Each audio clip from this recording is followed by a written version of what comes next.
Okay.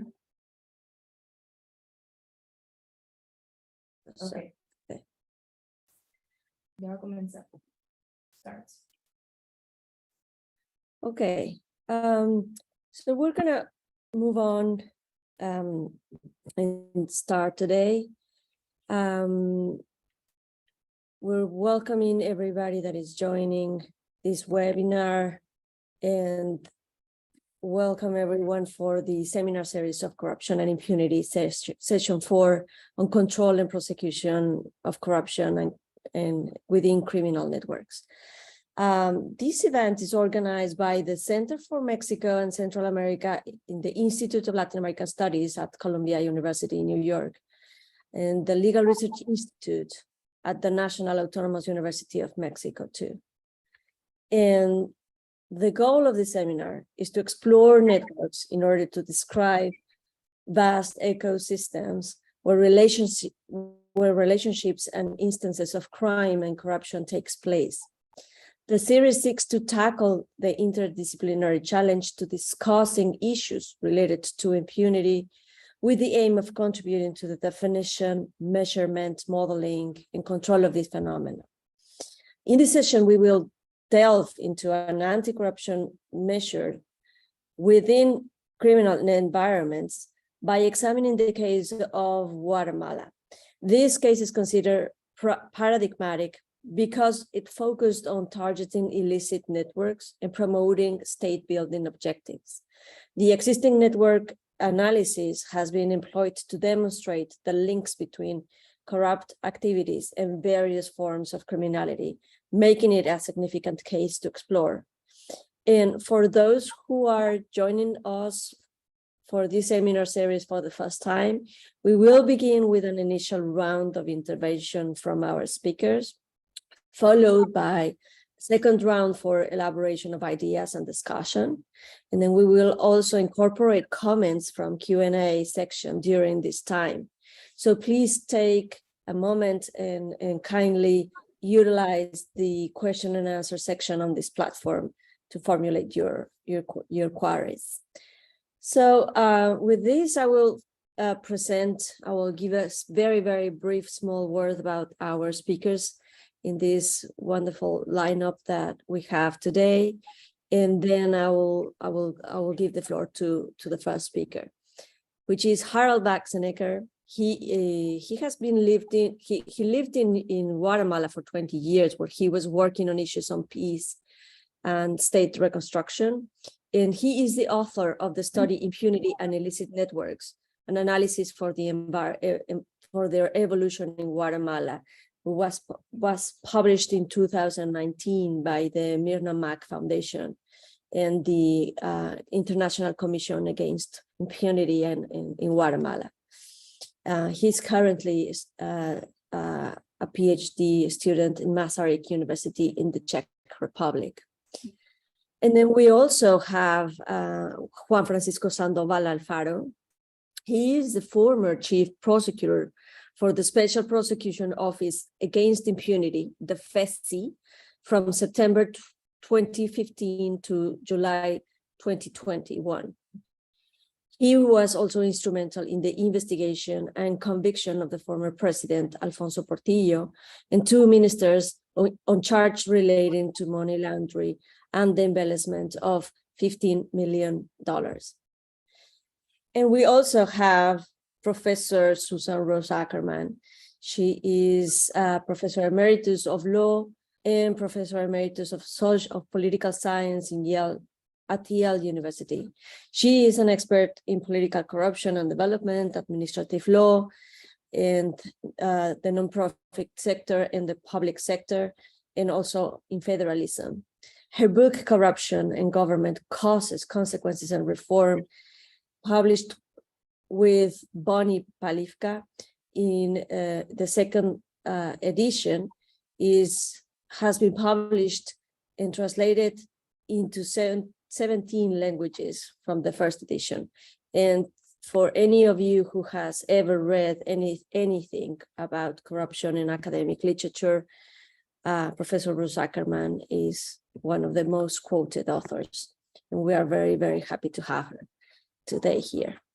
So with this, please, Harold, the floor is yours, and you can share your screen, and we'll have your presentation first. Harold. Thank you, Isa.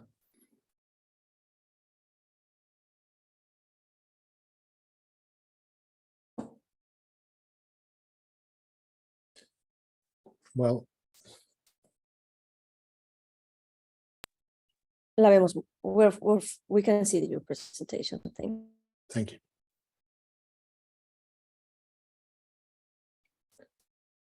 Okay, thank you for having me in the seminar. Today, my talk is about criminal networks and corruption, discussing, as you said, specifically the Guatemalan case from a network perspective. And well, when we talk about networks, we talk about relations. And the first question would be, whom with whom? Persons tend to form social relations. And then the topology of this network is shaped by the individual ties, but also the nodes or the actors are embedded in this network and somehow driven by this social structure. And then what are they doing together? The ties could be money flow, information flow, kinship relationships, contracting relations, etc., etc. These are all the interactions that make the operations of a criminal network possible. And then the question would be, who is who? This is about the attributes of the nodes or the actors. Are they politicians or businessmen or businesswomen? Are they elite members or drug traffickers, contractors or public officers, and so on? It's complex because often it's not clear. For example, how should we classify a mayor with links to a drug trafficking organization? Overall, networks are complex because of the multiplicity of these combinations of actors, ties, and attributes. And I have chosen 3 topics which I think are crucial when it comes to criminal networks. First, about criminal networks and political power. The word political is between brackets because it's not only about political power. However, here I would like to highlight political power because it's a key element in the Guatemalan criminal network. And when we talk about Guatemala's recent history, we talk about military dictatorship from 1954 to 86 and internal armed conflicts for 36 years until 1996. We also talk about a multiple transition from democracy to democracy, to peace, and to a mainstream-oriented market economy since the last decade of the past century. This multiple transition has introduced changes in the country, but also, of course, full of contradiction, unfulfilled agreements, and incomplete reforms. The Guatemala of the 21st century is characterized by complex power structures. And I would like to highlight some legacies and characteristics. First, a long-lasting and powerful traditional economic elite. 2, a phenomenon called SIACs, what means illegal security groups and clandestine security organizations. These are essentially hidden powers linked to military structures that were involved in counterinsurgency, political violence, and corruption during the war. 3, powerful drug trafficking organizations, especially in cross-border districts and with a strong influence on Guatemalan politics. And 4, a highly fragmented political system with more than 70 different political parties since 1985. In this context, there were several trials for human rights violations during the war against former army officers by the beginning of the 21st century. And while the country was looking for transitional justice, civil society also promoted a UN-backed commission to dismantling hidden powers, the SIACs, and to fight against corruption and impunity. The agreement to establish this commission, the CICIG, was signed in 2006, And together with the Special Prosecutor's Office, FESI, they investigated and prosecuted more than 120 cases between 2007 and 2019. Most of these cases are interrelated, as can be seen in this network here. The connection between the cases, which are the nodes of the networks, is because the same person can be linked to several cases. This is how this network is formed, and is somehow a mirror of the criminal networks in the country. In all these cases, the most frequent criminal types are related to illicit association, money laundering, public offenses, corruption, collusion, fraud, and so on.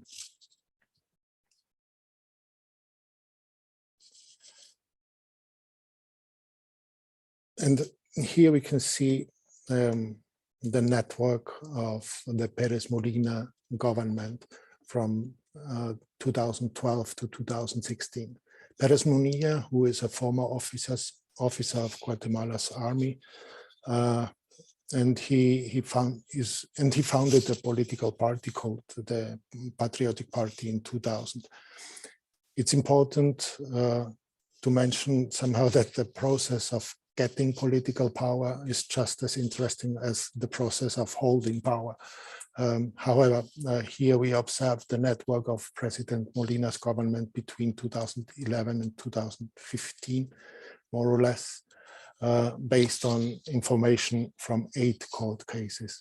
Some of the most important nodes in this network are President Perez Molina, yes, himself, Vice President Baldetti, and their private secretaries in the center, but also ministers and other high-level public officials, business people, mostly contractors, operators of shell companies, judges and lawyers, members of Congress, and so on. And we observe a process of political and economic accumulation, where the network is growing in complexity, but also the military character is somehow sustained by a certain degree of verticality and the subsetting of the network in components, in different components.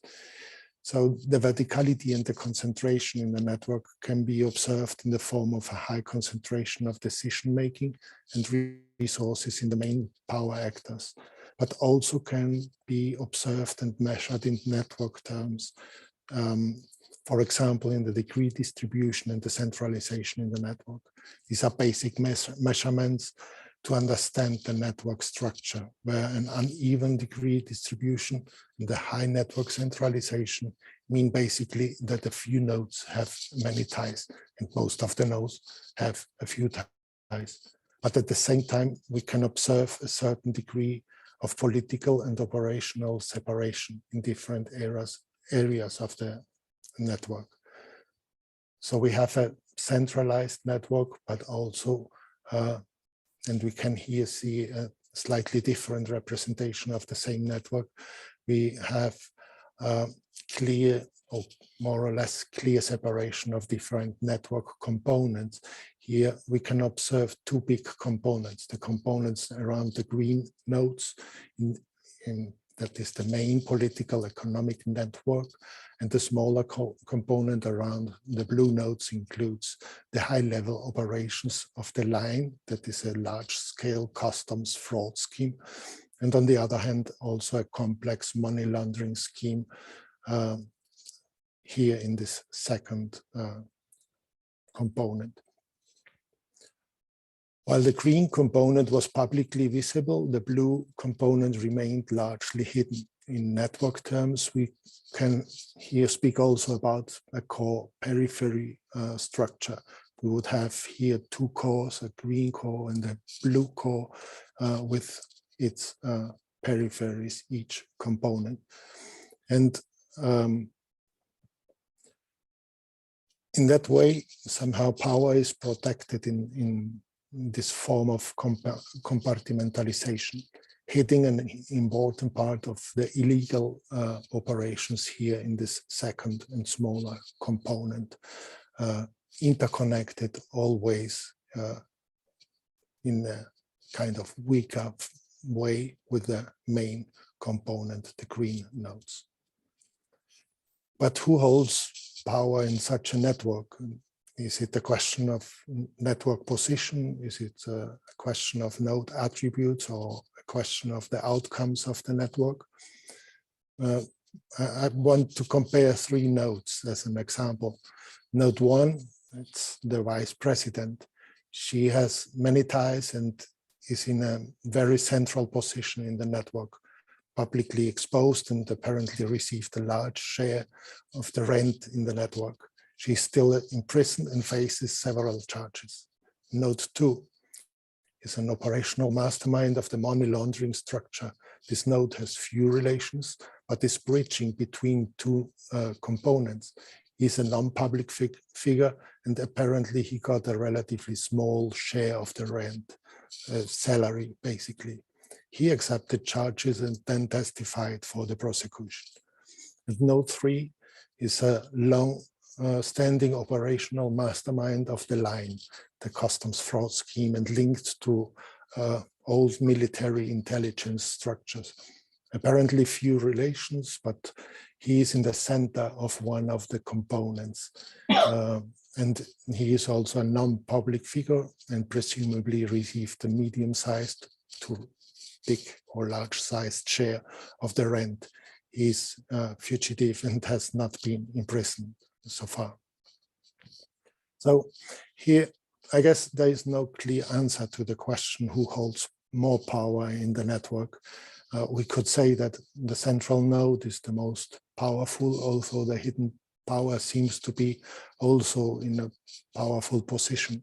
That is non-public in a secondary network position, but in a hidden position, and therefore maybe more difficult to discover. However, there are many challenges from a network perspective for future researchers, and here this kind of multi-factor descriptive analysis confronting the outcome or the level of rent with the network position could be one approach. But I think that network modeling approaches would be really helpful to understand better the network dynamics and to define also specific intervention strategies. The second topic is about resources.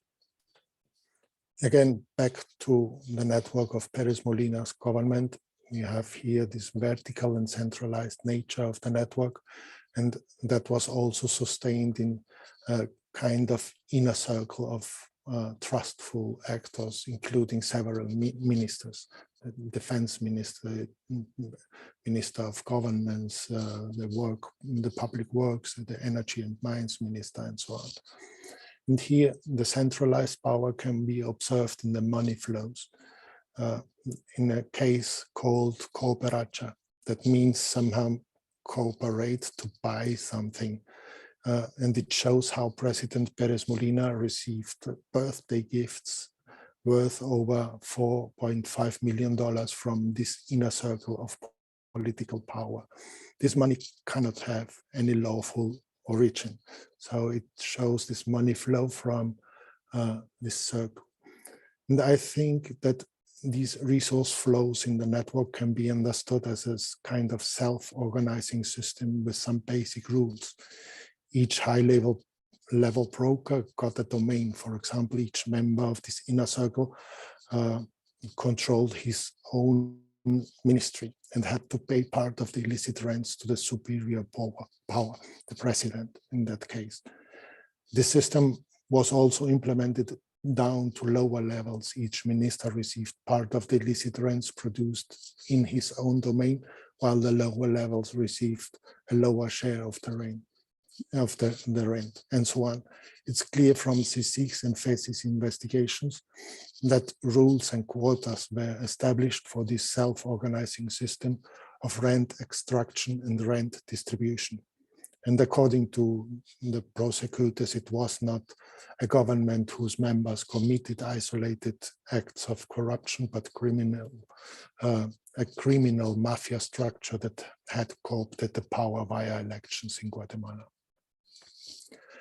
And in this context, public resources have been an important source for illicit rents. This is somehow a definition for corruption, commonly understood as the abuse of entrusted public power for undue private gains or private profits or interests. And when we talk about criminal networks, we are not looking for, or at least I think we are not looking for isolated acts of corruption.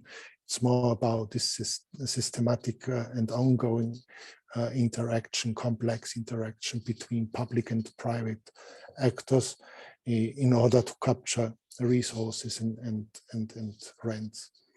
And well, one of the most powerful, of the most corruption-prone interaction areas is public procurement. And this is all the public purchases of construction services and goods from private companies. And especially some high-level contractors within this network were able to capture a high percentage of contracts from the central government, establishing somehow symbiotic relationships that benefited both the business structure and the political structure. But also the control over public procurement is equally important at the local and regional levels, where illicit networks control public procurement as well. This is especially true for construction contracts between local governments and construction companies. And in a recent work, we are studying more than 33,000 construction contracts between all the 340 local governments and more than 2,000 private companies from 2012 to 2020. Each contract is a tie between a local government and a construction company, and each year forms a contracting network. We can observe them here. And we are analyzing 8 years of 2 governmental periods. The government from Perez Molina from 2012 to 2016, and also the government from President Morales from 2016 to 2020.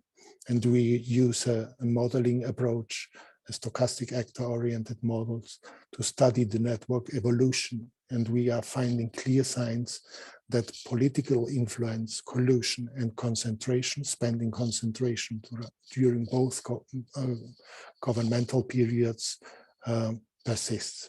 So we prove here this kind of persistence of local procurement corruption over time, also after the political crisis in Guatemala from 2015, 2016. And this shows also that the problem is not one single criminal network, but the multiplicity of networks that on a local level, these networks reinforce each other in common interests and reproduce somehow the system. And well, they need also a certain amount of impunity for this reproduction of the system. And impunity is a key element for criminal networks, and therefore they actively need to avoid prosecution and produce impunity. And actively means, I can think in 3 topics or 3 items, a kind of counter reform, dismantling CECECA in 2019 and weakening the anti-corruption agenda by criminalizing and discrediting judicial operators, independent press, and human rights defenders. This is somehow an anti-impunity agenda or an anti-corruption agenda in the country since 2019. 2, it means also that there are lawyers in the service of criminal networks reverting the cases investigated between 2007 and 2019. And 3, it means also the cooptation of the justice system, the control over justice system is very likely one of the best guarantees of impunity for illicit networks. And one of the ways to do that is the undue influence in the appointment of course in Guatemala. I only want to highlight these points, as Juan Francisco certainly will go into much more details about these topics. And some final thoughts, just summarizing. To control and prosecute corruption within criminal networks or in this complex context, it's important to focus on democracy, equality, and justice somehow. First, because criminal networks tend to get and hold power, especially political power is a key element in Guatemala or for Guatemalan criminal networks, and therefore the consolidation of democratic mechanisms is crucial. Second, because criminal networks tend to have control over some resources. They also tend to be rent extracting, since these networks are linked very much to the state.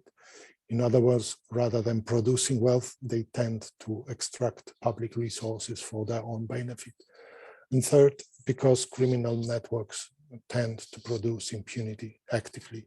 They intend to be long-lasting, and to achieve this, they actively try to prevent and avoid prosecution and punishment. Well, gracias, so thank you. Thank you so much, Harold, for this very thoughtful, interesting, and fascinating presentation. Thank you for sharing your recent results on your research. Those, I didn't know those, and they are super interesting.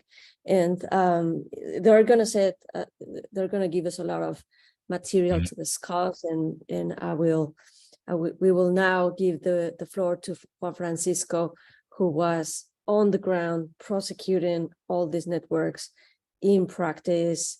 And we're so lucky to have you, Juan Francisco, in this panel.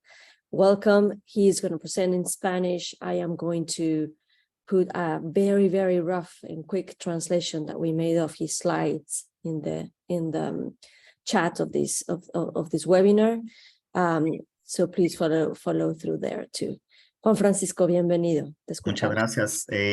La estabilidad de las instituciones en Guatemala tiene muchas complejidades, muchos matices, y tiene relación con aspectos abordados por Harald y directamente relacionados con la conceptualización que en su momento realizó la Comisión Internacional contra la Impunidad en Guatemala al respecto de cómo el manejo de la cosa pública en la región responde al funcionamiento de redes político-económicas ilícitas. Que esas redes son redes de poder insertadas en la política y los negocios, que ya no responden a una orientación ideológica, sino a intereses de enriquecimiento ilícito. Operan bajo una lógica de oportunismo, flexibilidad, continua entre lo formal y lo informal, más que como estructuras criminales permanentes, y tienen la capacidad de generar una suerte de contrainteligencia judicial para procurarse impunidad. Es esta última característica la que subraya el comportamiento de las redes y que ha construido un esquema que tiene como finalidad la garantía de impunidad y que impide la investigación de graves casos de corrupción. Si podemos iniciar ahí con la presentación. Durante los últimos años, pues hemos sido testigos de la instrumentalización del sistema de justicia en contra de operadores de justicia quienes defendieron los derechos de los guatemaltecos, lucharon contra la corrupción, lucharon contra la impunidad, y vemos cómo hoy esa suerte de contrainteligencia que fue descrita en la conceptualización que la CICIG hizo de estas redes, que fueron expuestas, presentadas y estudiadas por Harald, tiene hoy una cauda de, independientemente de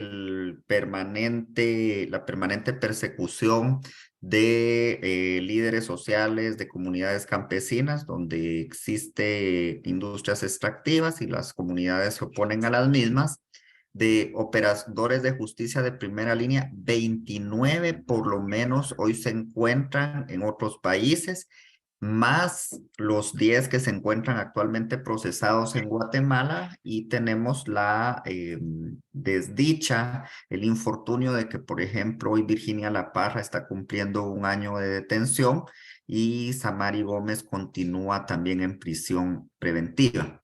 En la siguiente diapositiva puedo exponerles cómo el impactante trabajo que en su momento desarrollaron los operadores de justicia hoy perseguidos se combina con una desenfrenada sed de venganza y una decidida intención de poner las instituciones del sistema de justicia al servicio de quienes detentan el poder.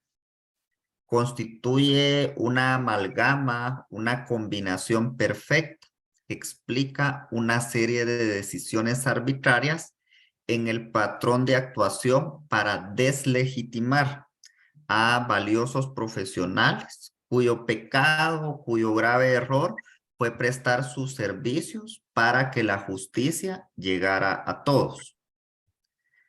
En la siguiente diapositiva lo que quiero dejar ahí implícito en en lo que están pensando con respecto a la presentación es que los operadores de justicia, hoy perseguidos, hoy estigmatizados, hoy criminalizados, de quienes la coyuntura retrospectiva que se vive en Guatemala tiene relación con que cualquier intento por combatir la corrupción y la impunidad se obstaculiza. Lo atestiguan recientes eventos. En la parte final quiero solo hacer una recapitulación e inventario de algunos de los casos que nos presentó en este análisis de redes que fue presentado. Actualmente se han desbaratado esos esfuerzos.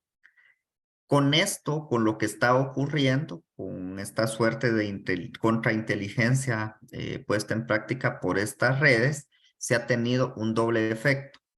Por una parte, se potencializa la indefensión de los operadores de justicia perseguidos, ni siquiera se da la oportunidad de tener acceso a un recurso efectivo. Pero por otra parte se da un ejemplo a quienes los pocos que todavía en Guatemala quisiesen tener alguna intención de continuar con su trabajo para luchar por investigar, por detectar, por perseguir a estas redes ilícitas. Y entonces se ha iniciado una actividad consistente en la persecución en contra de quienes ejercen la defensa de estos operadores de justicia.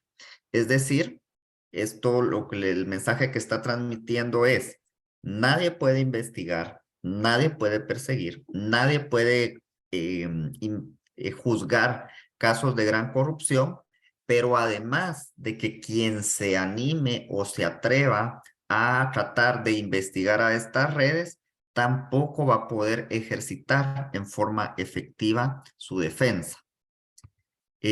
Algunos pasos que son confirmativos los podemos observar en la siguiente diapositiva, que son confirmativos de ese esfuerzo que se ha realizado para perseguir a quien persiguió esos graves casos de corrupción. Lo vemos en el desmantelamiento de la Fiscalía Especial contra la Impunidad, la cual estaba a mi cargo antes de mi salida del país. La presión permanente que existe a testigos y fiscales para justificar la criminalización. La implantación de prueba para la creación de casos contra los operadores de justicia criminalizados. Luego, al estar operados los casos con los que se neutralizó a los operadores de justicia que descubrieron estas redes de corrupción, se les impide el acceso a los expedientes en los que los persiguen para evitar el ejercicio de su derecho de defensa. Y como punto final a esta tarea, se persigue a los abogados defensores, quienes por lo general también trabajaron en la lucha contra la impunidad. De hecho, no existen en el gremio de abogados en Guatemala son pocos los abogados quienes se atreven a ejercer la defensa de quienes investigamos casos de gran corrupción, estas redes, y entonces la defensa está centrada en 2 o 3 extrabajadores de la CICIG, quienes más bueno, por una parte por solidaridad y por otra parte porque la profesión lo demanda, ejercen esa defensa con el riesgo de que ellos también puedan ser objeto de persecución. ¿Quién está detrás de esto? Podemos en la siguiente diapositiva.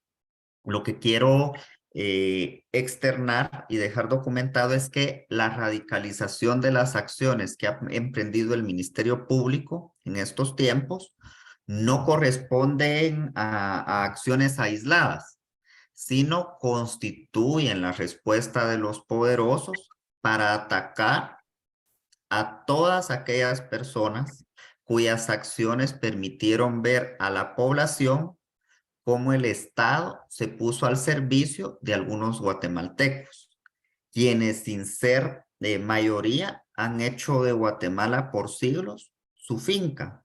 En realidad son pocas familias, pocas personas quienes se encuentran en la cúpula de el segmento empresarial del país, quienes definen cómo operan las redes enquistadas en el Estado. Y en esta época que estamos en un periodo especial, donde se ha convocado ya un evento eleccionario, podemos observar cómo estas redes empresariales son quienes definirán quiénes gobernarán en Guatemala en los próximos 4 años. Permiten que algunos grupos operen en determinadas regiones, por eso es muy interesante el mapa ahí que explicó Harald, de cómo existen ciertas redes locales a las que esta cúpula empresarial le permite de alguna manera continuar operando porque no representa ningún riesgo para lo que han manejado por los siglos de los siglos en Guatemala. Pero por otra parte, se impide la participación de determinadas candidaturas. Es decir, el tema que podemos observar de redes criminales enquistadas en el Estado guarda relación directa con la manera en que se definen las elecciones y la supuesta democracia en Guatemala. ¿Y por qué se permite la participación de varias candidaturas? Es como aquella historia de que ellos ponen los huevos en distintas canastas. Alguna de ellas que va a resultar la ganadora ha asumido algún compromiso. Son los actores históricos, como podemos, o lo trato de expresar en la siguiente diapositiva. Existe coincidencia entre los sectores que en los decenios de la guerra acallaron voces de ilustres guatemaltecos que luchaban en aquel tiempo por dar a conocer las violaciones a los derechos humanos cometidos contra los pueblos. Y los sectores que hoy dirigen la agenda del Ministerio Público, y no solo del Ministerio Público, sino por ende la agenda del organismo judicial, la agenda de las cortes, la agenda de las instituciones que deberían de velar por el control y la fiscalización, la Contraloría de Cuentas, el Tribunal Supremo Electoral, y todo esto dirigido contra operadores de justicia, entre ellos defensores de derechos humanos y funcionarios anticorrupción. Que esas coincidencias, que las trato de expresar en la siguiente diapositiva que será proyectada, esta afirmación, además de no ser casualidad, permite explicar que la utilización del sistema judicial en contra de defensores de derechos humanos ha sido una constante durante la historia reciente del país, como lo atestiguan no solo los eventos a los que he hecho referencia, en los que me encuentro involucrado, se encuentran involucrados otros amigos, colegas, sino la larga lista de casos concretos que documentan ese extremo. Entonces, hoy los perseguidos son quienes descubrieron esas redes de corrupción e impunidad. La siguiente diapositiva trata también de externar cómo la justicia está al revés. Distinto resulta que todos aquellos casos en que los delincuentes de cuellos blancos, quienes han saqueado las arcas del Estado, han vaciado la esperanza del ciudadano común y corriente, para quienes la justicia con esas acciones actuó de alguna manera tímida, para ellos está hoy totalmente asegurada la impunidad. De hecho, tenía algún inventario ahí de casos, algunos de estos fueron mencionados por Harald, casos emblemáticos e importantes. Tenemos el caso, por ejemplo, de la magistrada, actual magistrada de la Corte Suprema de Justicia, Blanca Stalin. La existencia de suficiente material probatorio. No obstante eso, un juez cerró, sobreseyó el caso, fue beneficiada por un juez, el juez Víctor Cruz, que de hecho está sancionado por las autoridades de Estados Unidos, pero la fiscalía hizo su parte, no impugnó la resolución y hoy el perseguido es el juez que denunció la presión a la que fue sometido por Blanca Stalin. El Ministerio Público ha externado que había ilegalidades en la recepción de la denuncia. Hoy el juez está en peligro de ser perseguido por haber cumplido con un deber. Él denunció la presión de esta magistrada. La magistrada retomó el puesto y hoy es una de quienes decide las acciones en contra de operadores de justicia perseguidos. Un segundo caso que también nos ejemplifica cómo la justicia está al revés. En el mes de diciembre culminó el debate por el caso conocido como La Línea, donde fueron condenados el expresidente Otto Pérez y la exvicepresidenta Roxana Valdetti. Sin embargo, hubo un sabor agridulce. El tribunal absolvió a 10 acusados y no valoró como medio probatorio la declaración de un colaborador, de Salvador González. Y el motivo por el que no valoró esa prueba es porque dijo que el juez no juramentó al colaborador, un tema de formalismo que impidió que se valorara no solo la declaración, sino la prueba que fue obtenida por virtud de esa colaboración. Y en el caso de otro colaborador, en el que a quienes les denominamos colaboradores en Guatemala son aquellos señalados que deciden colaborar con la justicia. Otro de ellos, Juan Carlos Monzón, fue obligado a denunciar a los fiscales a cambio de recibir beneficios procesales, o sea, un chantaje. Si no denunciaba a los fiscales que tuvieron anteriormente las investigaciones, él no iba a ser afecto a los beneficios procesales por haber colaborado con la justicia. Hay un caso donde existe una relación directa entre actores que pertenecen a estas redes, el caso conocido como X-Pisa, donde existen víctimas, ahí se puede visibilizar directamente a víctimas de corrupción.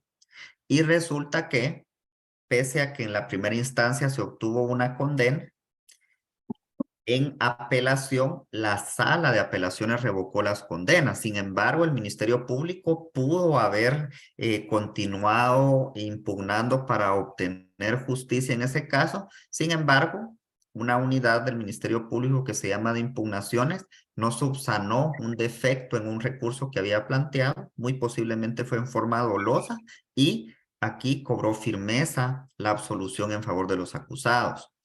Otro caso que también fue expuesto por Harald, estaban, por ejemplo, el caso de cooptación del Estado, donde también está involucrado el expresidente Otto Pérez Molina, donde varios acusados, como Juan de Dios Rodríguez, Alejandro Sinibaldi, Jules Widmer Probst, han sido beneficiados con arresto domiciliario sin ningún fundamento. Tenemos el caso de TCQ, donde a un español involucrado en la investigación con José Suárez Meseguer, él quiso, además de reconocer los hechos, brindar colaboración a la fiscalía. Sin embargo, se le negó eventuales beneficios porque esos beneficios estaban condicionados a denunciar a los anteriores fiscales. Tenemos, por ejemplo, el caso de la Telefónica Tigo, donde la misma fiscal general interrumpió el avance de la investigación. El caso Odebrecht, donde ya no se investigó los sobornos que recibieron por lo menos 107 legisladores, sino que por lo menos 7 operadores de justicia estamos perseguidos por la suscripción de un acuerdo que en su momento fue aprobado por juez, tuvo conocimiento la Corte de Apelaciones, la Corte Suprema de Justicia, la Corte de Constitucionalidad, pero lo que hicieron fue emitir orden de captura en contra de quienes realizamos la investigación. Tenemos el caso de las plazas fantasma en el Congreso, donde sustrajo de la persecución una jueza con una resolución a más de 60 involucrados. El caso de periodistas, por ejemplo, donde existe un exdiputado involucrado, además de que se absolvió al exdiputado Julio Juárez, la actual FESI no presentó todo el material probatorio al debate y además denunció a quienes en su momento investigaron el caso. Lloran sangre los casos de manipulación en la elección de altas cortes o cómo el caso Arca ha servido para tener perseguido a no solo a personal de la fiscalía, sino a quien en este caso está involucrado, un periodista que ha sido utilizado ese caso para, no solo para destruir al medio de comunicación, sino para atentar contra la libertad de expresión de un medio crítico, y así les podría ir dando un listado más amplio, pero le quiero ceder por ahí el espacio para continuar. Susan va a continuar y agradezco mucho por su atención y aquí estoy muy atento a sus interrogantes. Thank you so much, Juan Francisco. He developed a very, very detailed analysis on the circumstances today in Guatemala after all the work that he and many colleagues of him did under the Impunity Commission, the International Impunity Commission, and the Prosecution Office, the Attorney General Office. He mentioned as well all the circumstances where there are arrest warrants against him and many of his attorney colleagues that yelled in a previous era all the criminal networks in Guatemala, and he built upon the idea of Harold regarding that there is the business sector as an ally or a network that is influencing electoral processes, but also now influencing the judges to prosecute those who were fighting corruption in some years ago, like his case. Well, with that, we leave the floor to Professor Ackerman. Thank you again for being here. Thank you. Thank you for inviting me. I'm certainly not an expert on Guatemala. I have just thought about corruption for a long time, but this is very, very interesting. Both of your presentations, and of course, Guatemala may be particularly troubling case, but certainly what's happening there has some analogies in other countries and other situations as well. And my only past contact with thinking at all about Guatemala was I wrote a paper on post-conflict peace building that was published in about 2006.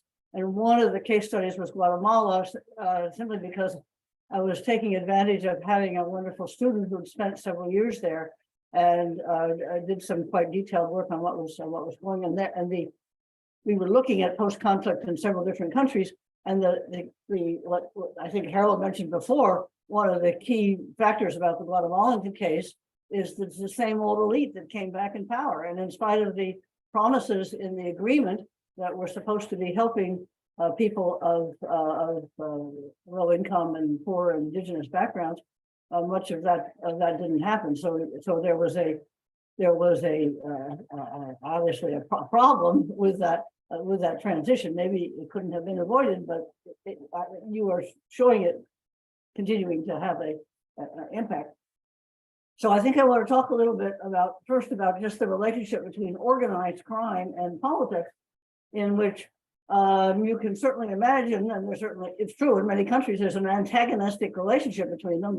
The government is trying to actually fight organized crime, and there may be a few people who are bought off, but it's basically a controversy. The way that you are describing Guatemala you could almost describe it as a merger. I mean, it's not so much like, it's like, I don't think quite captures it. I mean, that it's there's at least some aspects of the state and the criminal organizations seem to be so nested together there's not much independence here. Although I'd like to hear from you about that. And so it's not so clear exactly where the power, who has the power. I think the network analysis is a really interesting, important way to sort of get at the connections that are there to help see who interacts with who. I think, as Harold mentioned, there can be, it can miss some things, right? So, for example, somebody who's very powerful, maybe so powerful they only need to talk to one person, and that person, carries out their orders, the way they want. And there was somebody in your chart that looked a little bit like that. But still, it's going to be a way to get at what's happening. And then, but the issue that it raises, of course, is what happens if you can, through say the law enforcement process, get rid of one of those nodes. Somebody who's had a really central thing through prosecuting and is the system very organized around those people? And those people are so jealous of anybody else that they don't really share power. They just boss people around. So if you get rid of them, then there's a chance that maybe either everything falls apart and it's just a complete mess, or there's some way to reconstruct it in a more sort of honest and functional way. Or is there a lot of organization, right? I guess that's the way of asking it, so that it's really sort of like a bureaucracy. I think some of the studies of mafia suggest that that's true, that's what happens there.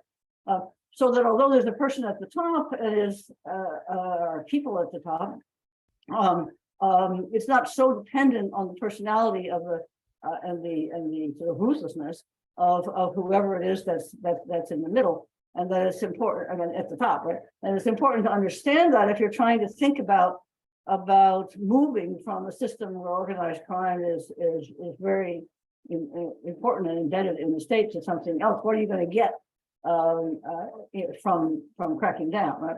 I'll talk a little bit more about that later. I have one chart I want to show you. Can you put that up on the screen, Lisa? Yeah. So this is a similar kind of research. Harold, you may know the work of Federico Ferresi, who is an Italian scholar who studied the Italian mafia, and at one point he was. And this is not politicians. I'm sure there's some politicians you can put in there, but this is based on wiretaps. He got access to police wiretaps, very rich, dense data on 165 people of police phone intercepts in Italy. And the circles are, let me step back and say, the question that he was being asked is, can the Russian mafia come from Russia and embed itself in Italy and be successful? And what kind of relationship does it have with the Italian mafia? So the Russians are the two circles, and the Italians are the squares, and then there's a few extra people, a couple of Polish people and a Korean person, some unknown people. But you can see exactly the same kind of pattern that you had in the Guatemala case of very important nodes, people who are basically ordering other people around and taking messages in, some connections between the two different groups. The end story here was that the Italians law enforcement people, where there you have at least a certain degree of separation between the law enforcement people and the mafia, was to make use. Basically, there are two issues that happened. They could in that case they could get rid of the Russian, the big Russian node, by arresting her, and that contributed to the whole thing falling apart. There were other things there, of course, too, that they were also not able to establish probably strong enough connections with the Italians to have the Italians, want to support him. The Italians really probably didn't want him. Then on the other side of this, there was an Italian government strategy to take people who were convicted of mafia offenses and their henchmen who were not being prosecuted but were known, they had strong suspicions they were mafias, and to send them to the north of Italy, right? Get them out of the world, right? You can imagine finding some place that's pretty honest and putting them there. Well, that didn't work because then in many of the places, not everywhere, many of the places they were able to establish themselves and just basically export the mafia rather than convert them into law-abiding citizens. So in any case, this is just another example where I think you really learn, you learn a certain amount about what's going on and about the importance of sort of organizational behavior here that is true in many organizations, but is, I think, particularly useful way of looking at organized crime stuff. Okay, you can take the slide away. So the problem here, I think, is that the CEMECA, the Commission Against Impunity and Corruption in Guatemala,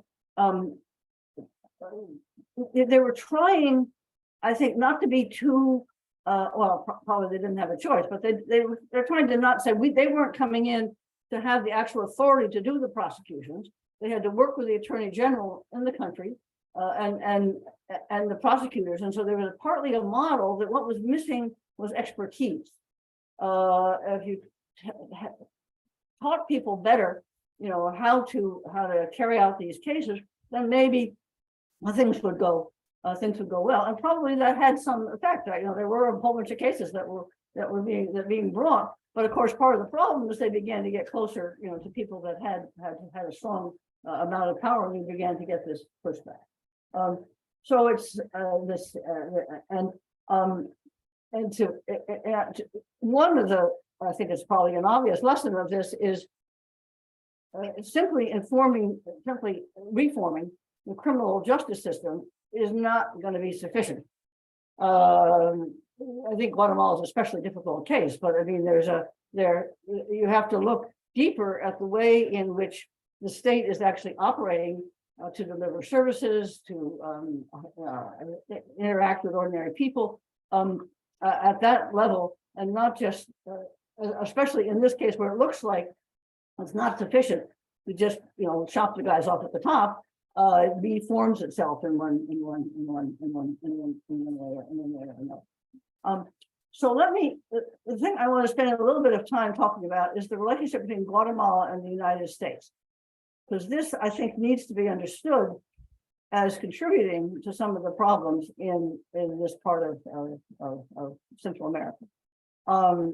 Clearly, there's a concern in the U.S.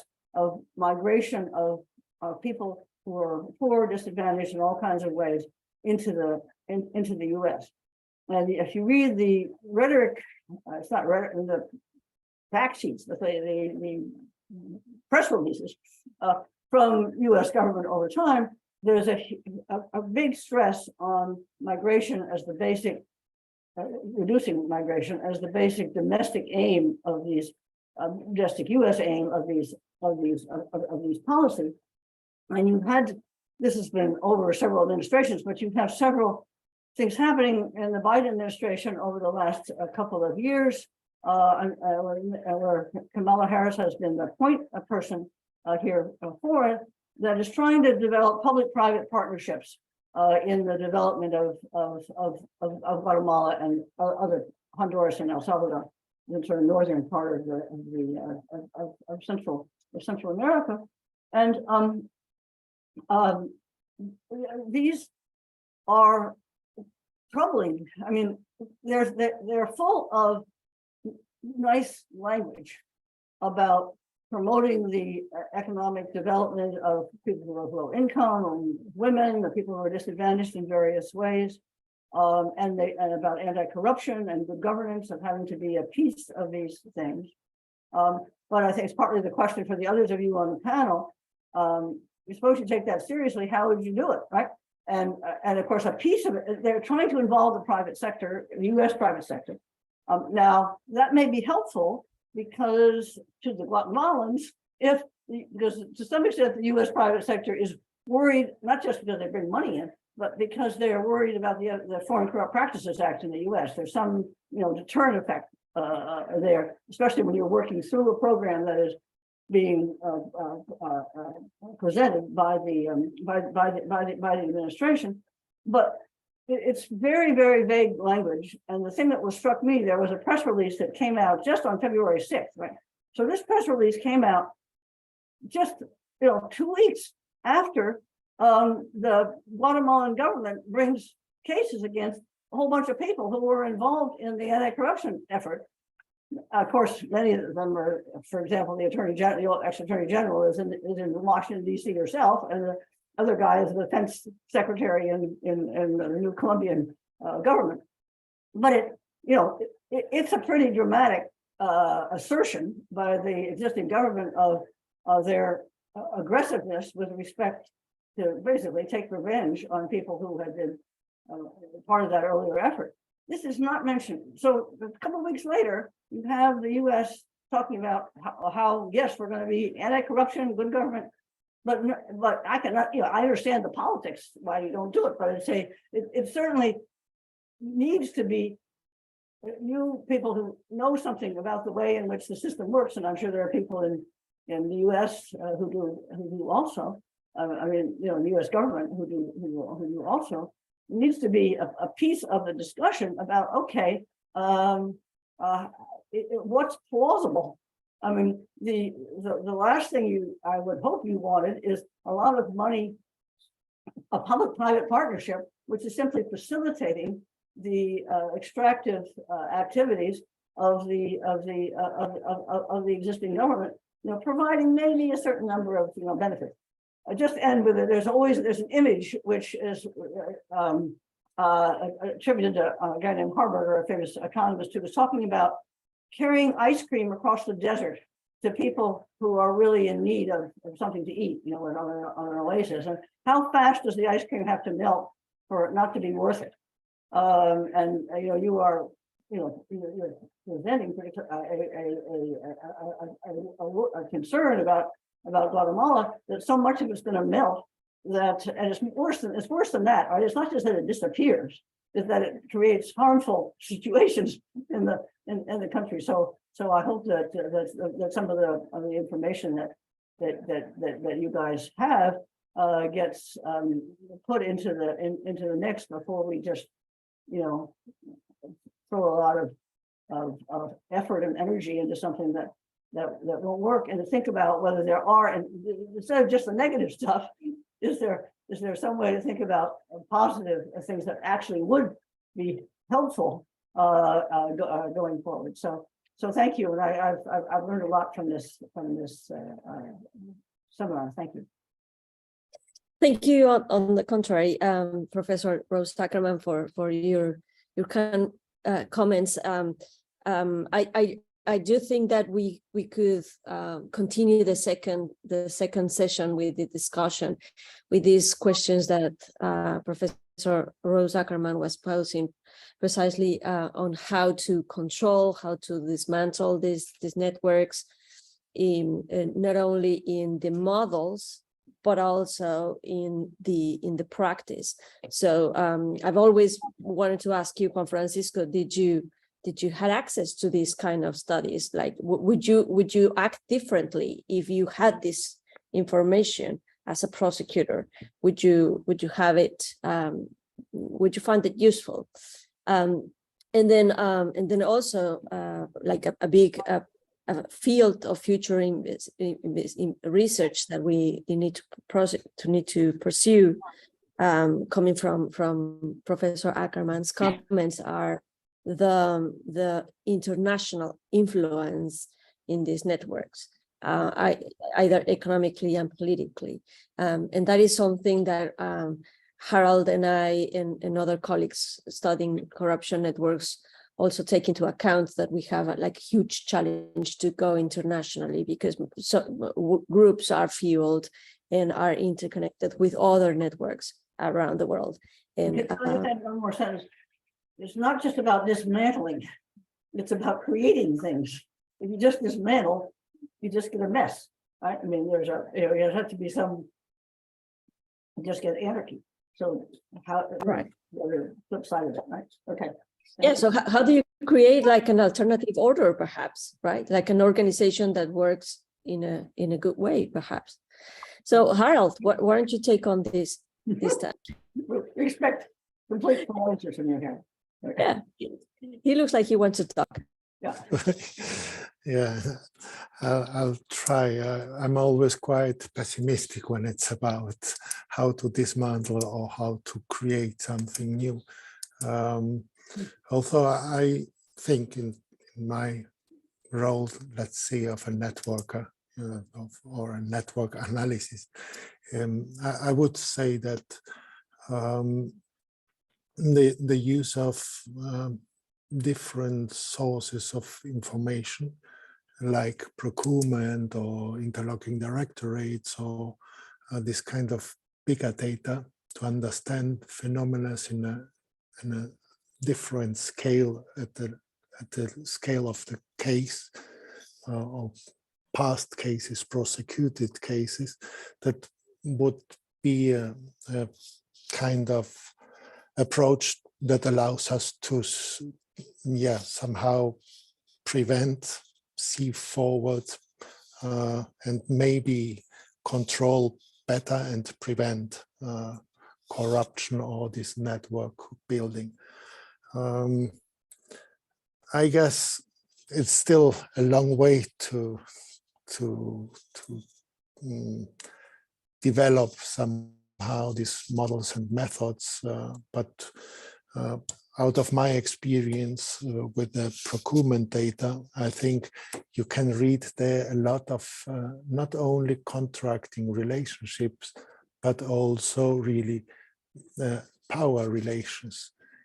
You can really read out mainly also on a local level who is contracting whom, in which governmental period. Then if you intersect this information with interlocking directorates, you can understand better collusion ties between the companies, collusive ties also between the private sector and the governmental sector, out of a kind of big data approach and using network models to understand the dynamics, how the networks are evolving, not only this static descriptive part of the network analysis. I'm quite optimistic with these kind of approaches, although I think still very theoretical, not really a practical solution for that. Thank you so much, Juan Francisco. Do you want to add to this idea? La gran dificultad para desmantelar redes criminales en estados como el de Guatemala, donde el Estado está concebido sobre la base de una mafia, es muy difícil establecer la fórmula, porque ya ensayamos, ahora lo puedo decir así, ¿verdad? Un ensayo con el tema de una comisión, un mecanismo internacional donde se presentaron casos ilustrativos de cooptación judicial, de corrupción de operadores de justicia, se presentaron iniciativas de fortalecimiento institucional, pero el tema es que no fueron las iniciativas acompañadas de voluntad política, y eso es lo que finalmente va a hacer falta cuando quienes tienen que propiciar los recursos, hablo de recursos no solo para que se materialicen acciones para un combate frontal a esas redes, forman parte de las mismas redes. Entonces, si vemos como un éxito el trabajo de señalamiento de fisuras en el Estado, el que realizó la Comisión de Naciones Unidas en su momento, debemos de también plantear como un rotundo fracaso el tema del acompañamiento y la voluntad política. Entonces yo creo que ahora lo que debemos estudiar es cómo en un ambiente tan adverso como el de Guatemala se pueden recomponer esfuerzos, no solo para recuperar lo que se había ganado, sino la dificultad que representaría no solo la neutralización por un tiempo de esas redes, sino cómo alimentar la idea de que deben ser desmanteladas completamente del Estado y que eso está directamente relacionado con el funcionamiento del mismo Estado. Okay. Well, thank you, Juan Francisco. And he went on mentioning the very importance of breaking the links between these groups of and powerful networks and criminal networks and the state capacity to persecute them. And he also pointed that the goal of the CICIG at Guatemala was to dismantle those networks. And I think his appreciation is that this goal was not succeeded because of what is happening at this point, right? So the question of how to build into a new order, you know, it comes more interesting at this point. There's a question from the audience, and somebody's asking how similar are these type of fraud and corruption schemes to the ones in the North America, if there are any similarities that we can point out.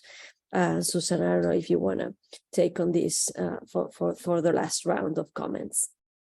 Well, I mean, North America is what, Canada, the US, and Mexico. So there's some differences here, but just to take the US, we certainly have plenty of examples of fraud and corruption.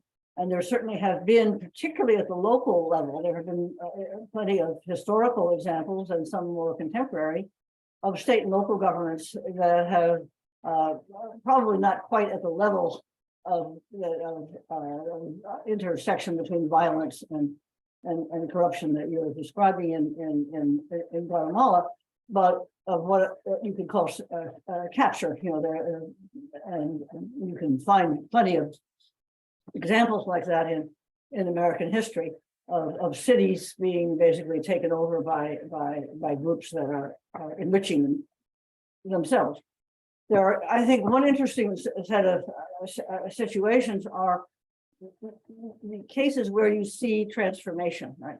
Where you see governments that have been, say, for a period of time, controlled by, maybe mafia is not quite the right word, but by these groups that are extracting personal gain out of their political positions.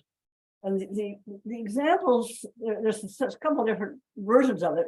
One is that some parts of the business community gets angry about all the exploitation, how they're being exploited. And although some part of the business community is benefiting, another part, say, in one example in New Jersey, the railroads, right, were very important. They were being taxed a lot, and they got angry because they were being taxed too much. So they were part of an ally with progressive civil society groups. In other words, part of the point is you can't really expect, in general, that citizen groups, civil society groups are going to be sufficient. They've got to have some kind of alliance with other parts of society that will also benefit in one way or another from the reduction in the power of criminal groups. And that seemed to be one thing that happened, because people are greedy and people want to benefit themselves, and you make it easy for them to do it, it's likely to happen. There's a nice book about New York City, you know, about the different ways and different examples of criminal activities over over time and the way in which they were fought and other things that came about. So on the one hand, I want to be clear that there certainly are examples, but on the other side, we do have some cases because I wouldn't call, it's not the whole society is not so embedded with criminal groups. You've got cases of being able to use the existing system to get out of what is there. But things would go on for a long time, and I was consulting at one point with one meeting about corruption in Quebec. Long running corrupt scandals involving a city, a very large city, and it was just what you were talking about. So it was all procurement. I mean, it was fairly well organized. And there, my question was, what about the lawyers and the architects and the sort of engineers, the professional people who were benefiting from this, but who must have some professional norms, must have noticed that things were going on, right? I mean, Juan Francisco, you're a lawyer, and you must have noticed this. You're in the midst of this yourself, right? So, how did this thing go on for decades until it was finally, revealed and there was prosecutions? But I think that's another, kind of loci in some societies of opposition in a group that itself has some of its own, power and professional sense. So maybe that's a partial answer. Yes, absolutely. So once we have a cover in several cases, once these networks are uncovered and everybody knows about them, the example of Guatemala teaches us that if an effort to reform legislation, to bring into international organisms into state building strategies, and to create a new legal environment to prosecute corruption that worked for many years in Guatemala, and now it's turning into the other side. Person from the public also says, like, there's hundreds of people in exile at this point, and what can be done from outside the country, from them. For me, it's a very very troubling case. And what's happening right now, the revenge that's being taken right now, is casting doubt on the whole enterprise. So things may be worse, and as a result, it's just, a very depressing. Yes, and they still operating. They're still controlling the institutions and the judiciary. So one of the things that was, Harold, what is this analysis useful for, and how can we use this in a more practical way? I know you're a scholar and you're doing your PhD and you keep thinking of studying and doing this, but we we've also have a foot in reality when we talk about these topics, and your heart is in Guatemala, I know. So can you give us more ideas on how to turn this or how to avoid a situation like this in a conflict environment as the one you portrayed?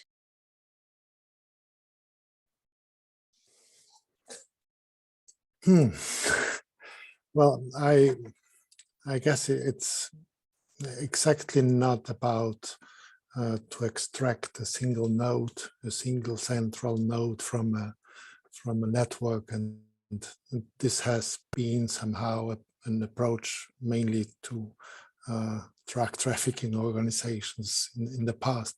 It generates more instability and conflict and violence normally around this kind of extracting approach. So let's say, okay, a lesson learned maybe for the future to not do it that way, but learn from the networks that is more like important to read different layers that interconnect the same actors. Let's say the economic layer, the political layer, but also the more kind social level where you go into friendships, kinship relationship, and so on. So that's this kind of, what kind of opportunity do people have also to create this criminal ties to each other in so many different layers. And maybe we are not having a look at all these complexity as well. I know it's also still very theoretical. I'm kind of maybe out of ideas, of practical ideas in the current situations, how to approach it. However, I would go back to my last thoughts. I think elections are a critical moment for criminal networks. A re-election, let's say on a local level, of a mayor is a critical issue. The re-election determines the continuity or not of one actor. Of course, the other one could replace and reproduce the same system. Still, it's an opportunity for a political change, I would say. So that's why I would underline democracy as one of the most important issues, of course, together with the justice system. Prosecution is important, but the central role of politicians or political power in these networks, at least in Guatemala, makes me think also about democracy. Yes, and it definitely it's a work for a multidisciplinary group. I mean, this illustrates perfectly how network scientists need to be working with social scientists, of course, and in different fields to bring up ideas in terms of reform, in terms of economic incentives from these markets that can be perpetuated in territories where it's a natural route for trafficking, where in places where it's hard to believe that we're going to finish or we're going to end the business of the illicit business in these territories. So how to bring also all those incentives and factors into the debate, to the analysis is quite relevant. Also, Juan Francisco, and this would be for the final round of comments. Somebody's asking, like, is there anything that it should be changed in the model of the interventions, of the international interventions of the OAS and the UN? Do you think is there anything to improve there? Bueno, ante la dificultad que existe hoy en Guatemala para perseguir redes de corrupción, o sobre todo por el enquistamiento en el Estado, hemos estado a expensas precisamente de esa intervención a nivel internacional. Hemos visto cómo, por ejemplo, me encuentro viviendo en este momento en los Estados Unidos, desde lo que permite su legislación, han realizado o han adoptado una serie de medidas, el tema de la imposición de sanciones, que algunas son de índole política, las que realiza el Departamento de Estado, en otros casos son de índole financiera que afectan a actores corruptos, pero en gran medida dependerá el éxito de las medidas que se adopten, de la articulación que se haga. Es necesario que se articulen esos esfuerzos en distintas latitudes, en distintos ámbitos. Yo pongo un ejemplo. Como se detectó de que la fiscal general era parte de estas redes de impunidad o una de las ejecutoras de acciones para detener el combate a la corrupción, fue sancionada ella en lo personal y el Ministerio Público supuestamente no percibe apoyos económicos del gobierno de Estados Unidos. Pero, como decimos en Guatemala, echa la ley, echa la trampa, se le dio la vuelta y recibe apoyo por medio del Banco Interamericano de Desarrollo, en el que Estados Unidos, el 30% por lo menos de las decisiones dependen mucho del gobierno de los Estados Unidos. Entonces, los esfuerzos internacionales serían más robustos si existiera congruencia en las acciones que se implementan. Y otro de los aspectos que debe ser importante es la coordinación entre distintos estados, sobre todo en países como Guatemala, donde no solo los principales socios comerciales, sino que históricos diplomáticos han sido no solo los Estados Unidos, sino los países europeos, y en gran medida, y es un poco más difícil, la comunidad latinoamericana no se involucra porque formamos parte de los mismos mecanismos y opinar en contra de Guatemala en algunos aspectos sería dispararse al pie, porque se depende mucho de votos o de cabildeos en el país. Pero entonces, para resumir y no hay robarles más tiempo, congruencia y coordinación entre distintos actores creo que podrían ser algún mecanismo que de alguna manera podría funcionar. So he said that coherence and coordination should be key in international interventions, and he mentioned a case where one of the AJs that was involved in these networks was also receiving funds from the Inter-American Bank, Development Bank, to work in other issues. So this again comes very relevant from what Susan was saying. We almost know about these networks, and we almost know how these people is connected, including other countries, when trying to intervene and support people in this session. So if we think about international impacts, one thing to think about is money laundering and beneficial ownership of business. Right? I was part of a UN panel that called on financial accountability and transparency that was very international. I was the only, I mean, everyone was surprised there was an American on this panel, but anyway, I was on it. But it was pointing to the fact that one effort the international community can do is make it less valuable to have earn illicit money. Make it harder to get it across the borders, foreign shell corporations, all sorts of things. These are not easy to do, but it should be a piece, and it's something that requires international effort as opposed to some other thing. Yes, that's a very good solution coming from the incentives part, right? So to change the environment's incentives on money, investing and laundering. Well, thank you so much, really, for Harold, Susan, Juan Francisco, for taking these minutes to participate in the seminar. I would like just to say special thanks to Ana Oropesa, Ambar Pagan at ILAS at Columbia University, and Fernando Santillan and Hector Zavala at UNAM Boston, and the Legal Research Institute at UNAM too. And stay tuned for the next month's session, which will be on the use of network analysis for anti-corruption interventions and new findings with Claudia Baez Camargo and Jacopo Costa from the Basel Institute of Governance.